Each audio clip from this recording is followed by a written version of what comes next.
Bismillahirrahmanirrahim, wassalatu wassalamu ala rasoulillah. Dans cette vidéo, nous présentons la deuxième partie du chapitre 3 consacré au principe des travaux virtuels. On abordera en particulier le principe des travaux virtuels appliqués à la statique des corps rigides et on abordera des exemples d'application.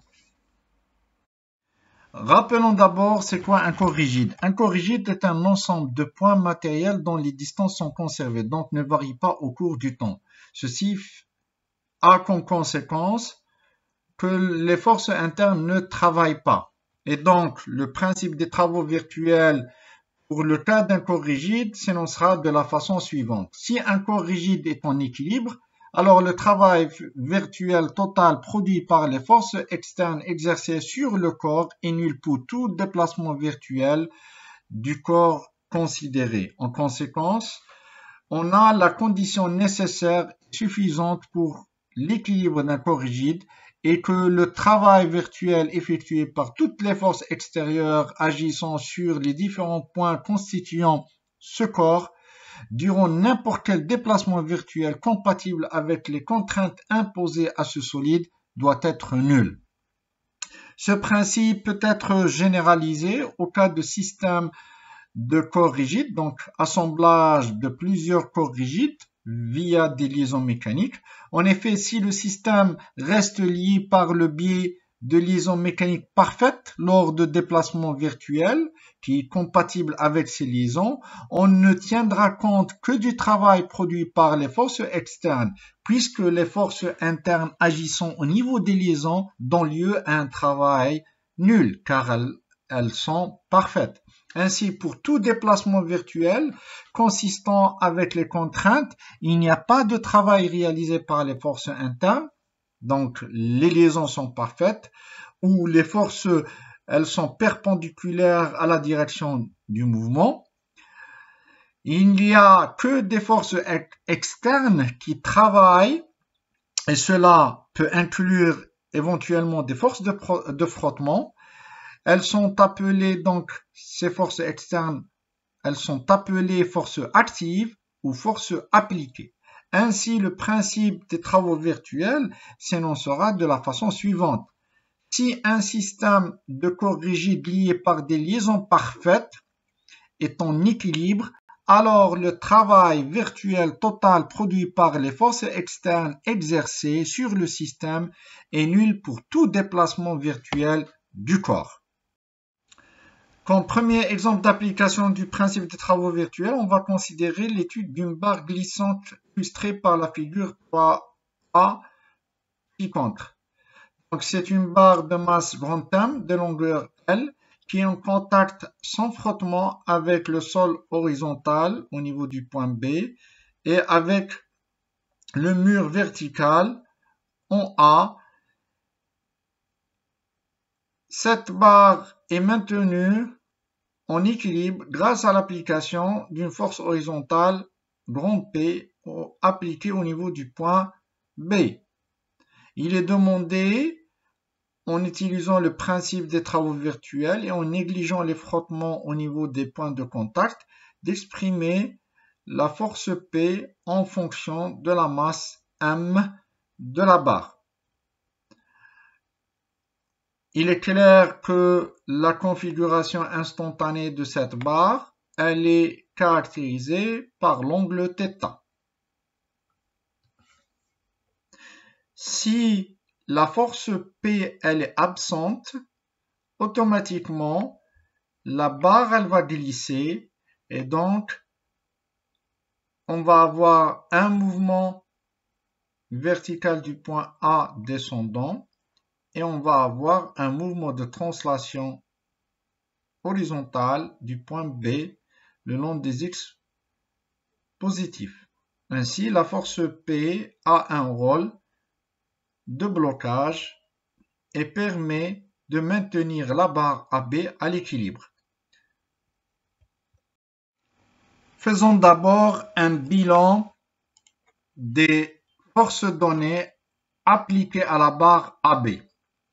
On a d'abord le poids moins mgj appliqué au niveau du centre de gravité G, dont la position elle est définie par le vecteur RG de coordonnées xg, yg.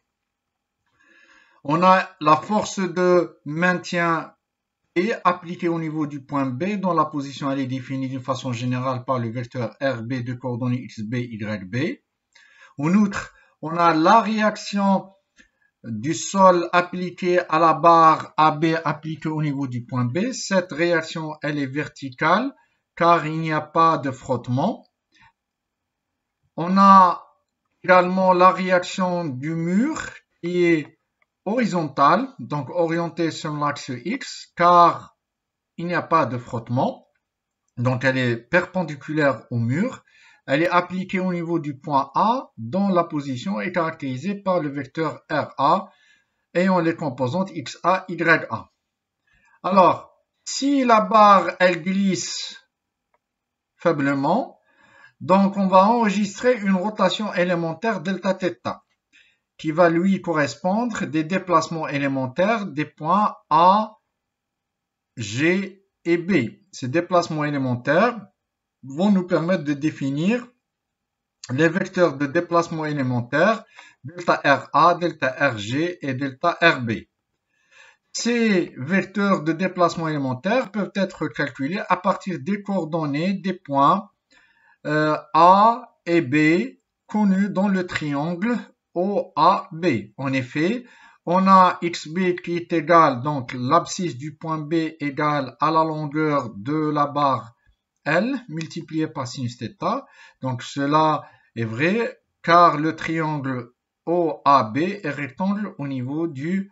donc on a un angle de 90 degrés au niveau du point O. YB égale à 0 car B appartient à l'axe des X. Par ailleurs, le point G est le point milieu de la barre, donc on a automatiquement XG est égal à 1 demi L sinus θ, YG est égal à 1 demi L cosinus θ.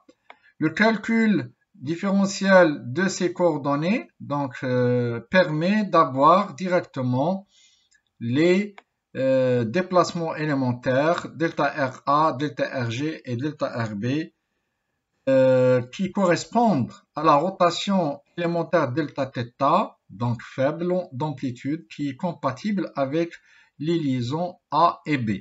Donc ce déplacement est considéré virtuel parce que normalement, on a une position d'équilibre assurée par le point P. Donc c'est un déplacement imaginaire qu'on va le considérer pour pouvoir calculer l'action P. Donc, le calcul différentiel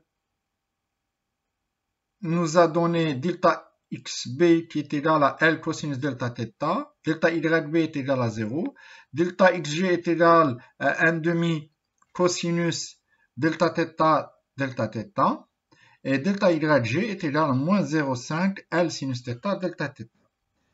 Donc, en remplaçant dans les vecteurs précédents, delta RA, delta RG, delta RB, on va avoir la possibilité de calculer les différents travaux des forces appliquées sur le système. En effet, en l'absence des frottements, les réactions RA et RB ne travaillent pas. Regardez. La force RA, elle est perpendiculaire au déplacement du point A. Donc là, on a un déplacement le long de l'axe Y. Donc il est perpendiculaire à la réaction parce que le contact est supposé parfait. Également, quand la barre elle glisse, donc la réaction RA, elle est perpendiculaire au déplacement du point B. Et donc, les forces RA et RB de réaction ne travaillent pas. Qu'est-ce qui nous reste dans le bilan? Il ne reste que le poids qui travaille, qui est appliqué au niveau du point G, et la force de maintien P qui va essayer de résister, donc elle va bloquer le mouvement, donc elle va travailler. Donc, dans le bilan des travaux des forces appliquées à notre système, on va voir ici la contribution du poids. Donc ça, c'est le travail du poids. Donc il est égal à la force, donc c'est moins mgj qu'on a défini ici, multiplie par le déplacement virtuel du point d'application G, delta RG, et qu'on a défini ici. Donc delta RG, c'est 0,5 cosinus θ delta θ, et moins 0,5 L sinus θ delta θ. Et puis, on a la force P qui va travailler. Donc, la force, elle est égale à moins PI parce qu'elle est orientée dans le sens opposé de l'axe des X. Et puis, le point B subit un déplacement virtuel, delta RB, qu'on a défini ici. Donc, on a tous les éléments pour calculer la somme des travaux virtuels, des forces appliquées, des forces données appliquées au système, ce qui nous permet, donc tout calcul fait après factorisation, on va avoir le poids égal à 0,5 mg tangente θ. D'accord? Donc, attention, avant d'aboutir à ce résultat-là, il y a eu un réaménagement de l'équation. On a mis en facteur donc la quantité L delta θ qui est égale à 0. Donc, cette égalité, regardez, cette égalité doit être vérifiée quelle que soit la valeur du déplacement élémentaire delta θ. Ceci n'est possible que si la quantité, entre parenthèses, elle est nulle. Donc, c'est cette quantité, quand on l'annule, c'est elle qui va nous permettre d'avoir la quantité P est égale à 0,5 mg tangente θ. Donc, c'est la force à appliquer pour maintenir la barre AB à l'équilibre. Donc, la force P va contrer l'action du poids qui a tendance à faire glisser la barre sur le mur. Comme deuxième exemple d'application du principe des travaux virtuels, on va étudier le mécanisme du levier à pression. On appelle levier à pression ou genouillère le système ACB de la figure qui est constitué de deux tiges articulées. Donc on a la tige AC et la tige CB, donc qui sont articulées et qui sont identiques. Dont l'une a une extrémité immobile, donc le point A il est immobile, et l'autre extrémité B est mobile et peut se déplacer donc selon l'axe horizontal. Ce mécanisme est utilisé par exemple pour bloquer ou comprimer ce bloc de bois. On cherche la force exercée par le levier au niveau du point B lorsqu'on applique la force P au niveau du point C. Cela en négligeant les frottements et en utilisant le principe des travaux virtuels. Donc la configuration géométrique du système est caractérisée par l'angle θ, symétrique ici, ainsi que les longueurs L des segments AC et CB. Pour mener à bien notre étude, on va se baser sur les deux schémas des figures ci-contre. On pose Q, la réaction du bloc sur le levier à pression. Ensuite, on va tracer le diagramme du corps libre du levier à pression qui est isolé. Donc, on va substituer l'environnement de ce système par les actions qui lui sont appliquées. Ainsi, donc ces actions, elles sont notées ici en flèche rouge. Donc d'abord, on a la pression appliquée au niveau du point P, la réaction du bloc en bois, donc qui était là, donc son action, elle est représentée par Q. On a le disons le sol ou la table ici, elle va appliquer une force normale N. Donc on a dit qu'on négligera les frottements. Donc la réaction, elle est verticale, elle est représentée par N. En outre, du moment qu'on a isolé la tige AC, donc on a dissocié cette liaison. Donc cette liaison est de type pivot. Donc on a deux actions, l'une horizontale et l'autre verticale. Donc elles vont représenter l'action du sol au niveau de la liaison, au niveau du point A. Donc considérons maintenant un déplacement virtuel produit en augmentant l'angle θ. Donc c'est un déplacement imaginaire qui au fait correspond à un éventuel déplacement du point C causé par l'application de la force P. Donc si on a un abaissement du point C, donc automatiquement il va y avoir un accroissement de l'angle θ qui va justement permettre de faire déplacer le point B selon l'axe des X, et donc il va exercer une force de pression sur le bloc en bois ici. D'accord? Donc on a un incrément delta θ positif. Considérons le système de référence, donc AX, Y. Donc l'origine, il va coïncider avec A. Donc on observe que XB, il va augmenter au fur et à mesure que le point YC va descendre. Donc c'est pour cette raison on a noté moins delta YC sur la figure pour faire correspondre cela à un accroissement positif delta θ de l'angle θ. Donc attention, cet angle θ, il correspond à celui-là. Donc il y a une similitude des angles. Par la suite, on évoque le fait que les liaisons sont parfaites. Donc les composantes des actions AX, AY ne produisent aucun travail au cours de déplacement. La même chose pour la réaction N de ce bloc qui est utilisé ici comme moyen de transmission de l'effort appliqué au niveau du point B. D'accord? En conséquence, on ne tiendra compte que des forces extérieures. Donc on a la force extérieure P et la réaction Q seulement. Donc pour calculer le travail virtuel des forces P et Q, on est obligé de calculer le déplacement virtuel des points C et B. Alors, on définit les vecteurs position de ces points-là. D'accord?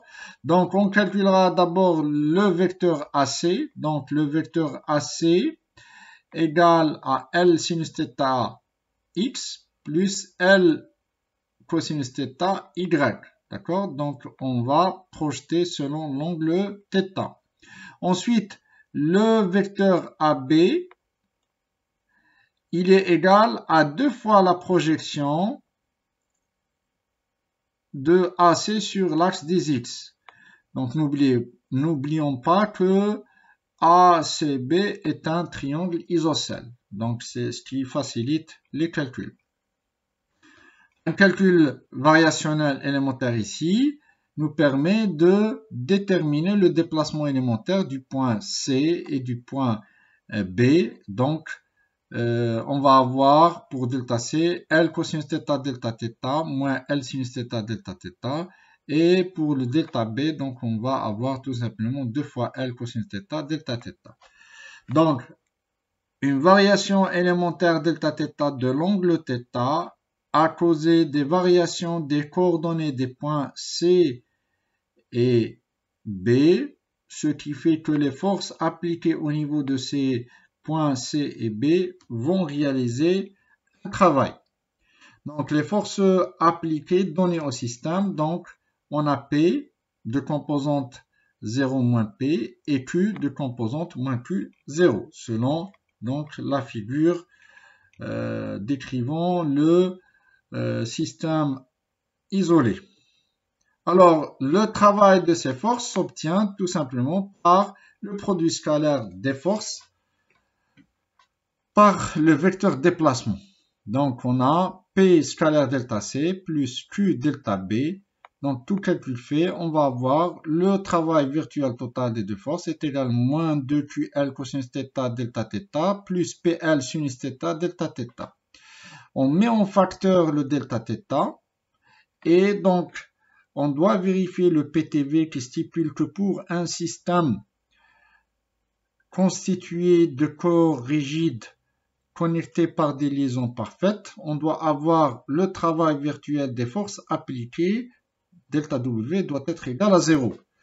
Donc, si on met delta θ ici en facteur, donc on doit avoir la quantité moins 2QL cosinus θ plus PL sinus θ égale à 0. Ceci n'est vrai que si on a Q est égal à 1 demi P tangente θ, et ceci constitue donc la réaction du bloc sur le système à pression ou le genouillère qu'on a considéré dans cette application.